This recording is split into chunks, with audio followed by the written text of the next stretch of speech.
Hi everyone, मेरा नाम doctor Rahul Nautiyal है। मैं चीफ फिजियो हूँ सक्षम ऑर्थो में और impact physio and sports rehab hub में। कॉन्ट्रोमेलेशिया पेटेला में एक्सरसाइज का एक बहुत ही इंटीग्रल रोल होता है। उसमें कुछ बेसिक एक्सरसाइज जो हम आज डिस्कस करेंगे, मैं आपको डिमॉन्स्ट्रेट करूंगा। ये सिर्फ बेसिक एक्सरसाइजेज हैं जो आप कर सकते हैं, बट एक प्रॉपर केयर के लिए आप हमारी और भी वीडियोस को फॉलो कर सकते हैं और आप हमसे मिलने आ सकते हैं सक्षम ऑर्थो और impact physio and sports rehab hub में। सो फर्स्ट एक्सरसाइज है जिसमें हमें नी का जो फ्रंट मसल होता है, जिसको क्वाड्रिसेप्स बोलते हैं, उसका एक्टिवेशन, आइसोमेट्रिक एक्टिवेशन हमें करना है। इसमें पेशेंट पोजीशन पाइन लाइन, जो सीधा लेटना जिसको सुपाइन लाइन हम लोग बोलते हैं, उसमें नी के नीचे टॉवल रख के या सिंपल आप एक छोटा बॉल रख कर भी रख के और आपको एक डाउनवर्ड प्रेशर देना है, कुछ इस तरह से।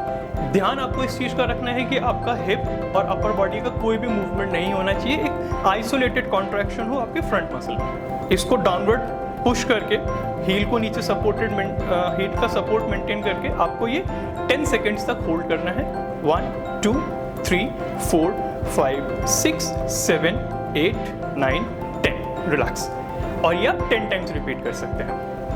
नेक्स्ट एक्सरसाइज के लिए यही टॉवल रोल और बॉल अगर आप यूज कर रहे हैं तो हील्स के नीचे रख के लेग को थोड़ा डाउन रख के एक नी बेंडिंग पोजीशन को मेंटेन करके फिर आपको वही चीज हील से करना है, मतलब हील को डाउनवर्ड डायरेक्शन में पुश करना है। अक्सर पेशेंट्स क्या गलती करते हैं कि वो जो प्रेशर जो उनको डाउनवर्ड लगाना चाहिए वो प्रेशर वो फॉरवर्ड और रिवर्स में लगाते हैं। उनको डाउनवर्ड प्रेशर लगाना है, उनका थाई का जो मसल है वो एक्टिवेटेड होना चाहिए और उस एक्टिवेशन को मेंटेन करके 10 काउंट्स उनको होल्ड करना है। अगली एक्सरसाइज में हम लेग रेज करेंगे। उसमें पेशेंट पोजीशन यही सेम, सुपाइन लाइन, सीधा लेटना।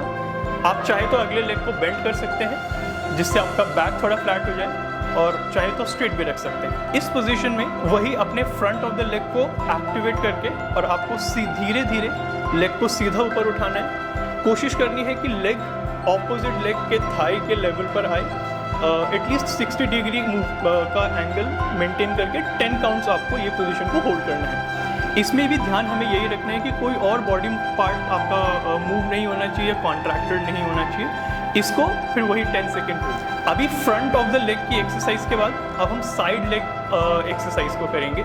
तो उसमें पेशेंट का पोजीशन साइडवेज होगा। इस पर्टिकुलर एक्सरसाइज में हमें क्या करना है कि लोअर लेग को बेंड रखना है ताकि बॉडी सपोर्टेड रहे, और अपर लेग हम स्ट्रेट रखेंगे। ध्यान हमें इस चीज़ का रखना है कि जो हमारा अपर लेग है जिस पर हम एक्सरसाइज कर रहे हैं वो लेग बॉडी के अलाइनमेंट में होना चाहिए। ऐसा नहीं है कि लेग आगे हो बॉडी पीछे या बॉडी आगे हो लेग पीछे।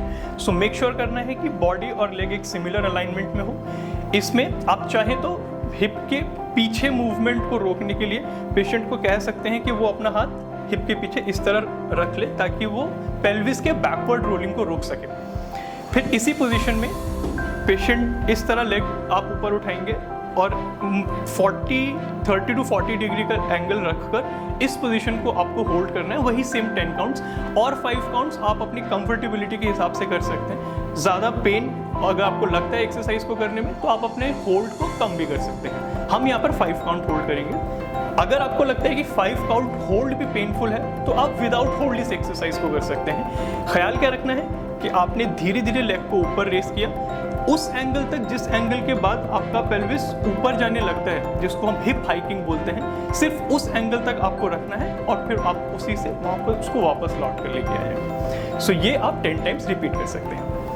अगली एक्सरसाइज जो हम ग्लूटियस मैक्सिमस या बट मसल्स के लिए करेंगे, उसके लिए आप पेशेंट पोजीशन उल्टा होगा, पेट के बल, जिसको प्रोन पोजीशन हम लोग कहते हैं। अगर पेशेंट को बैक में कोई प्रॉब्लम है या पेन है तो वो चाहे तो अपने टमी के नीचे एक पिलो भी रख सकते हैं ताकि उनका बैक फ्लैट हो जाए या सपोर्ट हो जाए।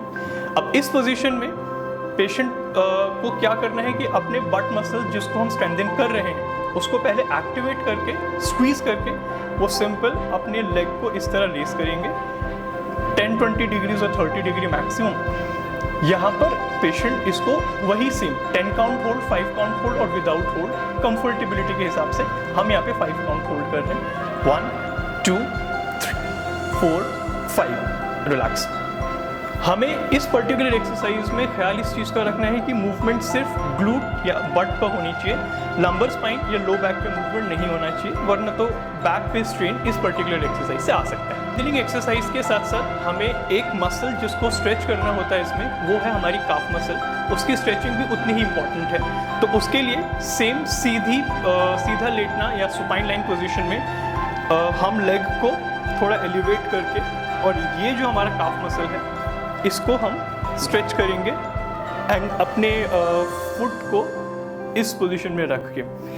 ये आप खुद भी कर सकते हैं और किसी के सपोर्ट के साथ भी कर सकते हैं। जैसे इस वक्त मैं लेग को स्ट्रेच कर रहा हूँ। सेल्फ स्ट्रेचिंग के लिए आप टॉवल यूज कर सकते हैं। टॉवल को इस तरह आपने रोल करना है और ये पेशेंट होल्ड कर सकते हैं ऐसे। अब इसमें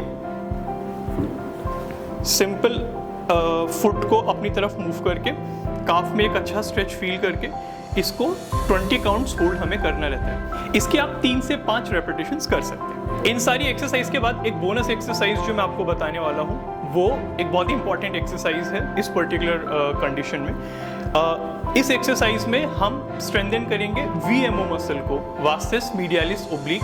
तो उसके लिए पेशेंट पोजीशन यही सेम सुपाइन, एक टॉवल रोल आप नी के नीचे रख सकते हैं और नी को एक स्लाइट फ्लेक्स्ड पोजीशन में आप रख सकते हैं। इसमें जो नी का इनर पार्ट है हमें यहाँ पर एक्टिवेशन फील करना है। सो सिंपल आप एक्टिवेट करके लेग ऊपर रेस करेंगे इस तरह, यहाँ पर वो स्ट्रेस फील करके, और इस पोजीशन को 10 काउंट्स हमें होल्ड करना है। और इस एक्सरसाइज को आप 10 टाइम्स रिपीट कर सकते हैं। तो ये जितनी भी एक्सरसाइज आज हमने डिस्कस की हैं और ये बोनस एक्सरसाइज, अगर आप कॉन्ड्रोमलेशिया पैटेला के इनिशियल फेज में हैं और आप मेडिकल मैनेजमेंट कर रहे हैं, उसके साथ अगर आप ये एक्सरसाइज को करते हैं तो वो आपकी कंडीशन को इम्प्रूव करने में मदद करेगा और आपको प्रिवेंट करेगा फर्दर वर्सनिंग। सो ये थी कॉन्ड्रोमलेशिया पैटेला के लिए बेसिक एक्सरसाइज। एडवांस और एक प्रॉपर कस्टमाइज ट्रीटमेंट के लिए आप हमारे बाकी वीडियोस को फॉलो कर सकते हैं और हमें विजिट कर सकते हैं सक्षम ऑर्थो में and impact physio and sports rehab में। Thank you.